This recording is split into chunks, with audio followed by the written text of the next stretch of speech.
Hello, chemists. Jolly here again. Let's talk about resonance some more. Now, in the last video, we talked about the basics behind resonance, just to get the juices flowing to be thinking about resonance again. Now, let's go over a few of those aspects a little bit more in detail. All right. One of the first ones was resonance structures exist only on paper. Okay, the true molecule is some hybrid. So a long time ago in general chemistry, carbonate's my favorite one to use. I drew you this nice little wonderful picture of carbonate, but then I drew you three of them to indicate that not one of them is the exact structure. It's some hybrid or combination between all of them. And so I put these big brackets around it with the charge, but what I wanted to draw your eyes to are these little dots. Now, at the time, it was like, oh, yeah, that means it's not one of them, it's all three. But that is something really important in organic chemistry because that is indicating the pi electrons or those that are living in the p orbitals. So we are really looking for p orbitals when we are dealing with resonance structures. Now, if we use metals, we could also use d orbitals, but those leftover atomic orbitals are the ones that we're talking about. So those are going to be representative. All right. So number one, it is not one structure. It is a combination or a hybrid of all of them. But the reason for that, remember, sigma bonds live in the hybrid orbitals. Change colors here. And in general chemistry, we said, ooh, multiple bonds live in the leftover atomics. Well, we're going to go one step further and say anything that is delocalized. So among these p orbitals, that's where the other electrons are delocalized. And that's where that last -2, those extra two electrons are. All right, they are not in equilibrium with each other. Okay. Again, not much to say again about that one, but it is the double-sided arrow, not the single-sided arrow. All right, this is the first one that I really wanted to delve into. Okay, all resonance structures must be proper Lewis structures. Now, I know that you're going, yeah, I remember all of my Lewis structures, but we tend to start to forget because resonance becomes so ingrained that, oh, it doesn't need four bonds. All right, the key is we have to follow the Lewis structure rules, but we can go against them as long as we don't violate any stability rules. All right, that probably didn't make any sense, so let's just take a look at them. So just as a reminder, okay, no unpaired electrons. Unless you're doing radicals, that's absolutely true, and it's just instinct now. Complete all non-metal octets, okay? And so remember, hydrogen and helium are 2, boron is 6, carbon, nitrogen, oxygen, fluorine, and silicon all have 8, and then everybody else has to have at least 8, but they can have more, okay, because they can expand. Again, nothing new there. Atoms without their original number of valence electrons should have formal charges. Okay, so what did they bring to the party? What do they still have? And negative charges should be placed, if possible, on the most electronegative element. And all structures must have the same number of total electrons and the same net charge. And here's where the Lewis structure idea starts to go, well, that isn't the best Lewis structure. I'm not asking for the best one. I'm asking for possible. So we are going to take, oh, well, we'll just do this one. I'll take this one to the other page. All right, let's go to the whiteboard. Where are you, whiteboard? And I don't think you can see that. Try that again. There you are. All right. We would have come up with that as the best Lewis structure, which is absolutely true. But I want you to start paying attention to those p orbitals. All right. And anytime you have a p orbital, you have the potential of moving those electrons around. Okay, you don't have to, but you do have the potential. So inside this molecule, we could either take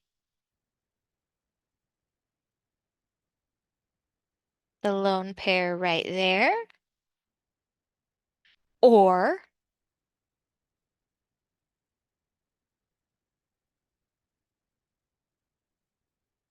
right there. Okay, those are both possible resonance structures. And I hope they're giving you the heebie-jeebies because those are not good Lewis structures, but they still follow the Lewis structure rules, but they're not perfect. All right, so let's take a look. This carbon still has 1, 2, 3, 4 valence electrons, and 1, 2, and don't forget there's a hydrogen in there, okay, 3. And the reason I put the positive charge is because it's missing one, and this one has an extra one. It brought 4 to the party and it still owns 5. So again, I don't like the separation of charge, but you can still show it. But as far as Lewis structures are concerned, the most covalent bonds is generally more stable than not. So these are all possible resonance structures, but if I had to choose the most stable, number one, this has a separation of charge. So that's always bad. Okay, that's got a strike against us. That one has a separation of charge. So again, that one has a strike against it. Now, if you were to look at the two, this is a secondary carbocation, where this is a primary carbocation. So this one is better of the worst. Okay, so they both have separation of charge, which is bad, but at least this one put the carbocation on the secondary carbon. All right, here's the new thing. I have 1, 2, 3 covalent bonds. I have 1, 2, 3 covalent bonds. Oh, okay. So right now, if I had to choose between those two, the secondary carbocation would be better. But don't forget, I still have to consider my original. So no separation of charge, which is excellent. And I also have 1, 2, 3, 4 covalent bonds. So if we had to put these in order of stability, and I will label them A, B, and C, if we had to put these in order of stability, it would be A is greater than C, which is greater than B, but they all contribute,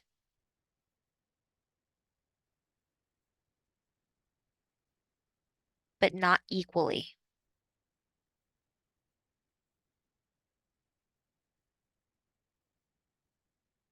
The most stable species will have a bigger effect, okay, in the hybrid.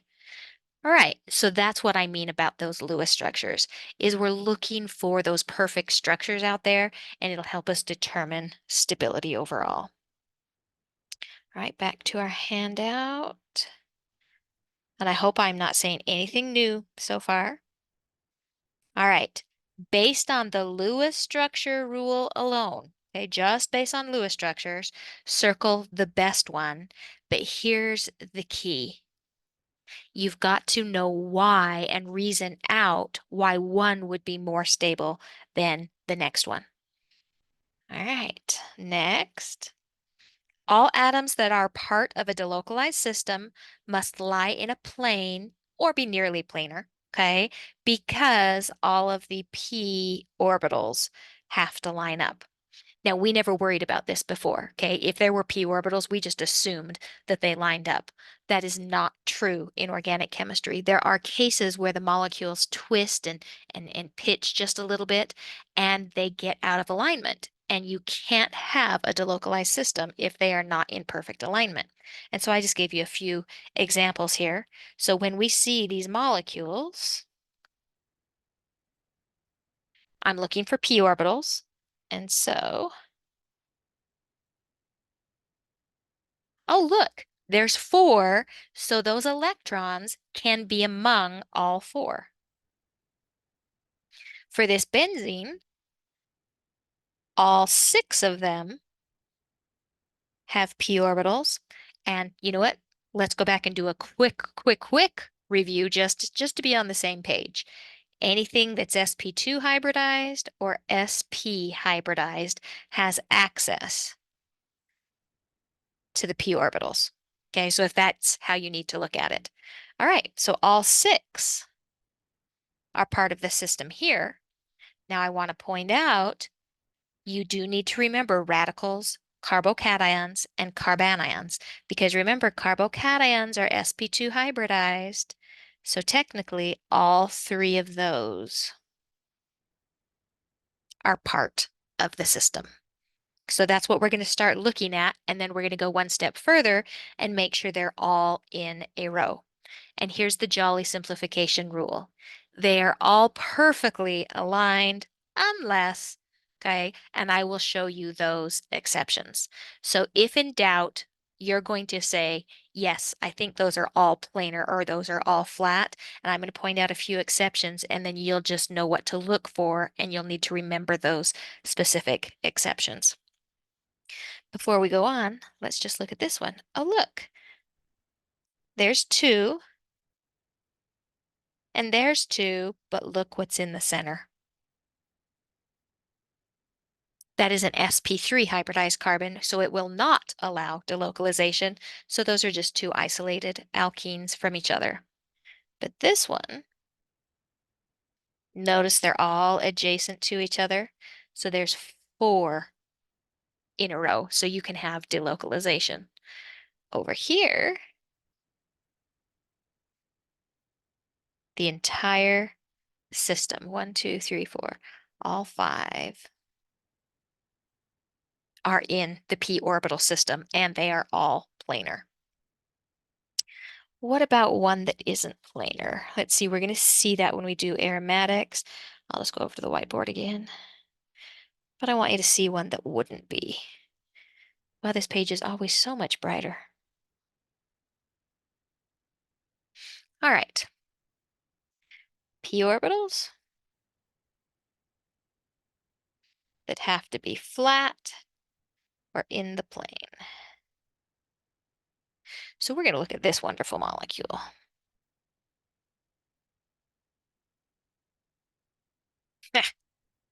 That wasn't too shabby. All right. So this wonderful molecule versus this one.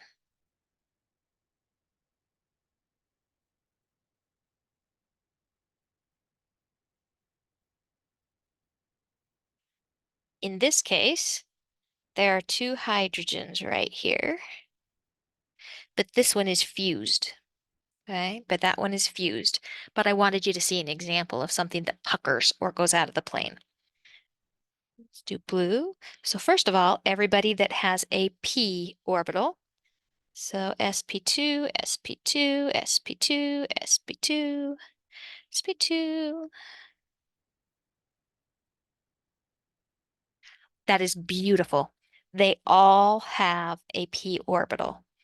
But, okay, right here, in order to do a perfect bonding or a delocalization, they all have to line up, and those 2 hydrogens are interfering.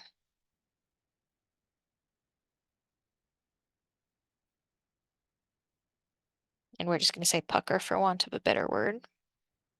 So these 2 right here are going to go out of the plane, and it's going to do, if you will, an inductive effect just close to it. So instead of being perfectly aligned to their neighbors, they're going to pucker just out of the plane. And so maybe we'll go this one on that one.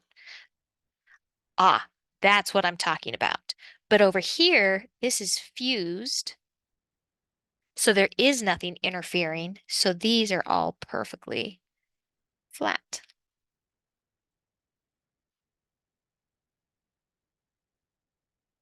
So that one is an example of, hey, it's the same number of carbons, but it's perfectly flat, where this has the same number of carbons, but the hydrogens, they're actually interfering with each other's space, so they push everything else out of the plane. So that's what I was meaning by looking for the plane.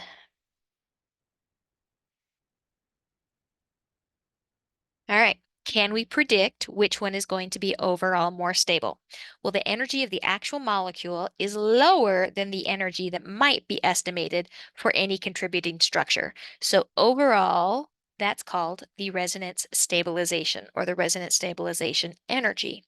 Equivalent, okay, they have the same energies. So if they're two completely equivalent or identical, if you will, in their basic structure, those are going to have the same energy and they're going to contribute equally to the hybrid. But if they don't, then we need to say which one is the most stable, which one is the most stable. And then that thing would be lower in energy than we would expect for just adding up all the numbers for that system. All right, so draw equivalent resonance structures for the following molecules. And I'll save those for you, but I'll go over here and just do a couple of examples.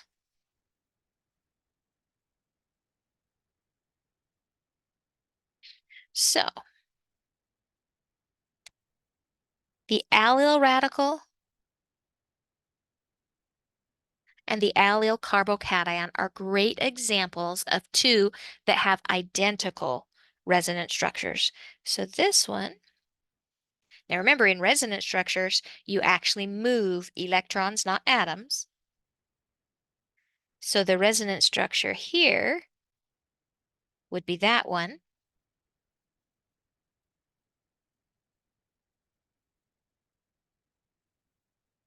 And it would be there for the radical.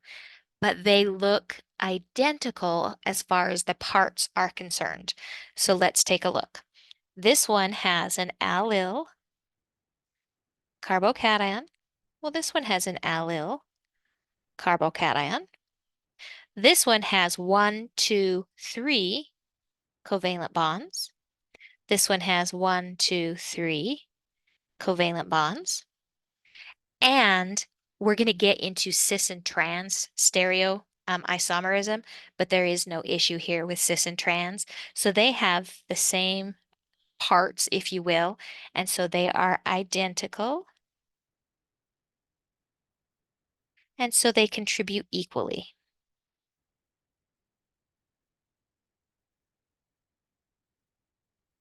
So the overall hybrid would look like a perfect, version of those two mixed together.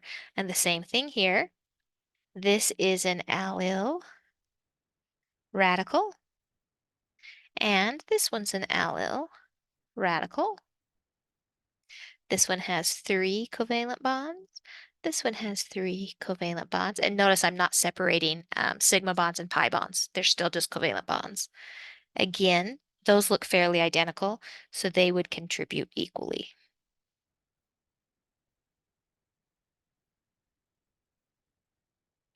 Well, if I give you an example of contributing equally, I have to give you one that doesn't contribute equally.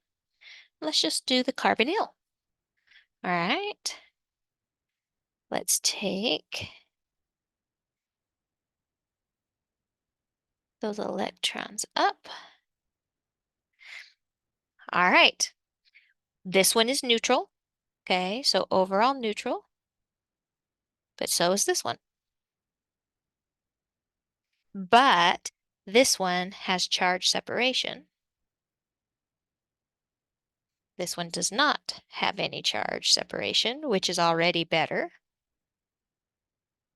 This one has 1, 2, 3, 4 covalent bonds, when this one only has 1, 2, 3 covalent bonds. So for two reasons, I like this structure better. So these are not going to contribute equally to the overall hybrid. It's going to look more like that one. Okay, so it's going to favor that one.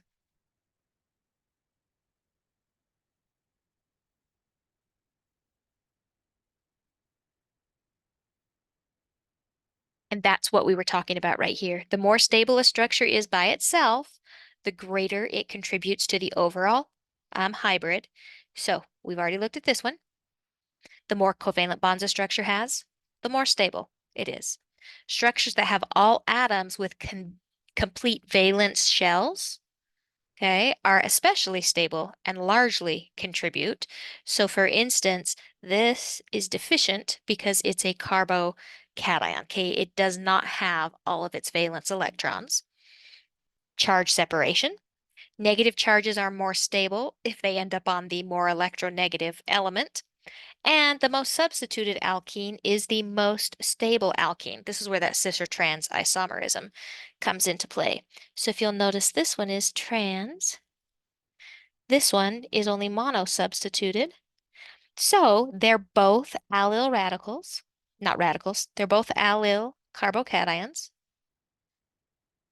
So there's no different there, but we have trans versus mono, and Zaitsev says the trans is more stable. So that one would contribute more to the overall hybrid. And I give you some examples of, ooh, can we manipulate? They are not pretty. Okay, so I mean, look at this resonance structure. That is ugly. You would never draw that. It just looks horrible. Not asking if it's an awesome one. I just want you to play with different possibilities. And of those possibilities, can you narrow it down and say, yep, this one is more stable. It will look more like the overall hybrid, so forth and so on, because we're going to be doing some reactions in the future where you have to know what the most stable resonance structure looks like, because those are intermediates for some of our reactions. All right, so in a nutshell, can we come up with our resonance structures? And more importantly, can you visually inspect them and come up with just some overall stability guesses? Okay, very educated guesses. And then that would contribute mostly to the overall hybrid. All right, we're going to talk about electron donating and withdrawing groups next, and that kind of goes double thing for this chapter and for the next chapter. So until next time, jolly out.